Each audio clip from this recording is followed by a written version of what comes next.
بسم اللہ الرحمن الرحیم۔ بنیادی ضروریات، ہر شہری کا حق۔ بھائی اور دوستو، اللہ پاک نے انسان کو بنایا اور زمین میں اس کے لیے تمام رزق کے سامان فراہم کر دیے جو ظاہر بھی ہیں اور باطنی بھی ہیں۔ اللہ پاک نے اپنی کتاب کا شروع اس چیز سے کیا ہے کہ الحمدللہ رب العالمین، سب تعریفیں اس اللہ کے لیے ہیں جو سارے جہانوں کو پال رہا ہے۔ اللہ تعالیٰ نے جب انسان کو بنایا تو اس کے پالنے کی ذمہ داری اس نے اپنے ذمہ لی۔ اب ظاہر ہے اگر اللہ کے نام کے اوپر حکومت بنتی ہے، اس کے نظام کو تسلیم کرتے ہوئے حکومت مارز وجود میں آتی ہے، تو اس حکومت کی ذمہ داری ہے کہ یہ لوگوں کی پرورش، لوگوں کی ضروریات زندگی فراہم کرنا، وہ اپنی ذمہ داری قبول کرے۔ پاکستان اسلامی جمہوریہ پاکستان ہے، اسلام کے نام پہ بنا ہے۔ تمام لوگوں کی بنیادی ضروریات پوری کرنا حکومت کی ذمہ داری ہے۔ بنیادی ضروریات، سب سے پہلے جو بنیادی ضرورت ہے وہ انسان کے رہنے کی جگہ ہے، مکان ہے۔ حکومت کے پاس زمین ہے، لوگوں کو مکان دینا حکومت کا فرض ہے۔ روزگار مہیا کرنا یہ حکومت کی ذمہ داری ہے، ہر آدمی کو اچھی زندگی گزارنے کے لیے وہ روزگار فراہم کرے۔ چاہے کاشتکاری ہے، اگر کوئی کاشتکار ہے، حکومت کے پاس زمین ہے، وہ حکومت کاشتکاروں کو زمین دے جس سے وہ اپنا کاشت کر کے اور وہ اپنی ضروریات زندگی پوری کرے۔ زمین اس کی، جو اس کو کاشت کرتا ہے، اسی کی ملکیت ہے اور وہی اس کا ذمہ دار ہے اپنے رزق کمانے کا بھی اور اس کو ڈیولپ کرنے کا بھی۔ وہ کاشت کرے، مشینوں کے ذریعے کرے یا مینولی کرے، وہ اس کے اوپر ڈیپینڈ کرتا ہے۔ دوسرا روزگار کا ہے، فیکٹریاں ہیں۔ فیکٹریاں یہ روزگار اور فراہم کرنے کا بہترین ذریعہ ہے، اور اس سے آپ پروڈکٹس بنا کے باہر ایکسپورٹ کرتے ہیں، فارن ایکسچینج ارن کرتے ہیں، اور اس طریقے سے ملک ترقی کرتا ہے۔ تمام فیکٹریاں جو ہیں، حکومت ایسی فیکٹریوں کا نظام بنائے جو اس میں کام کرنے والے سارے افراد اس کے مالک ہوں، وہ کسی فرد واحد کے پاس نہ رہے۔ اللہ پاک قرآن پاک میں فرماتا ہے کہ ذرائع رزق جو ہے وہ لوگوں کے لیے کھلے رہنے چاہیے، وہ لوگوں کے پاس ہونے چاہیے۔ فیکٹریاں ذرائع رزق ہے، زمین ذرائع رزق ہے، یہ لوگوں کی ملکیت ہونی چاہیے۔ اس کے لیے جب لوگ کام کریں گے فیکٹریوں میں، ان کی اپنی چیز ہوگی، وہ محنت سے جاں فشانی سے کام کریں گے اور اس سے خوب منافع کما کے وہ ملک کی ترقی کا باعث بنیں گے۔ جو لوگ دفتروں میں کام کرتے ہیں، حکومت ان کو ریکروٹ کرے، مختلف محکموں میں، مختلف وزارتوں میں ان کی ذمہ داری لگائے، ان کو روزگار فراہم کرے، اور یہ روزگار فراہم کرنا حکومت کی ذمہ داری ہے۔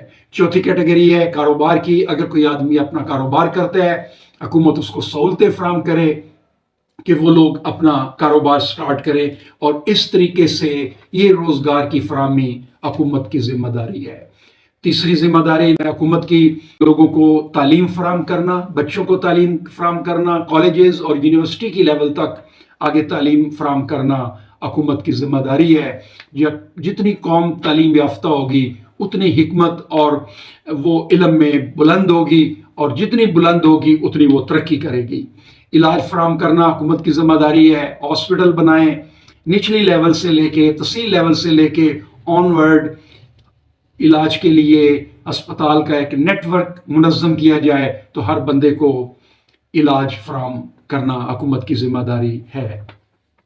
پانچویں جو اہم ذمہ داری ہے وہ ہے انصاف فراہم کرنا۔ حکومت کی ذمہ داری ہے کہ وہ تمام جو لوگ ہیں ان کو انصاف فراہم کرے، اور انصاف بلا معاوضہ ہو، کوئی بندے کا خرچ نہ آئے، اور فوری فیصلہ 2، 4، 5، 10، 15 دن میں اس کا فیصلہ ہو جانا چاہیے۔ جو ہمارا مروجہ طریقہ کار ہے یہ تو فیل ہو چکا ہے، اس کی جگہ ایسا طریقہ کار اختیار کیا جائے جو فوری انصاف لوگوں کو فراہم کر سکے۔ اب ہم یہ کرتے ہیں کہ ایک بندے نے جرم کیا ہے، جس کے اوپر زیادتی ہوئی ہے، وہ ایف آئی آر درج کرتا ہے، حکومت ایف آئی آر درج کرتی ہے اور کر کے وہ دوسرے کو دے دیتی ہے۔ دوسرا اس میں سے چور دروازے نکال کے کئی وکیلوں کے ذریعے سے اس میں راستے نکال کے انصاف کو پیچیدہ بنا دیتے ہیں۔ حکومت کو یہ طریقہ کار اختیار کرنا چاہیے کہ جو آدمی جرم کرتا ہے اس کو بھی بلا لے، جس کے اوپر زیادتی ہوئی ہے اس کو بھی بلا لے، اس کی پوری انفارمیشن اس سے لے لے، وہ سیکرٹ رکھے، اور جس نے جو جرم کیا ہے اس کا بیان لے کے اس کو سیکرٹ رکھے، اور خود اپنی تحقیق کر کے فیصلہ کرے کہ کون صحیح ہے اور کون جھوٹا ہے۔ یہ طریقہ کئی عرب ممالک میں رائج ہے، اور ایون ہماری ملٹری کے نظام میں بھی یہ رائج ہے۔ تو اس سے ہم استفادہ اٹھانا چاہیے، اور ہر شہری کو انصاف کی فراہمی یقینی بنانی چاہیے۔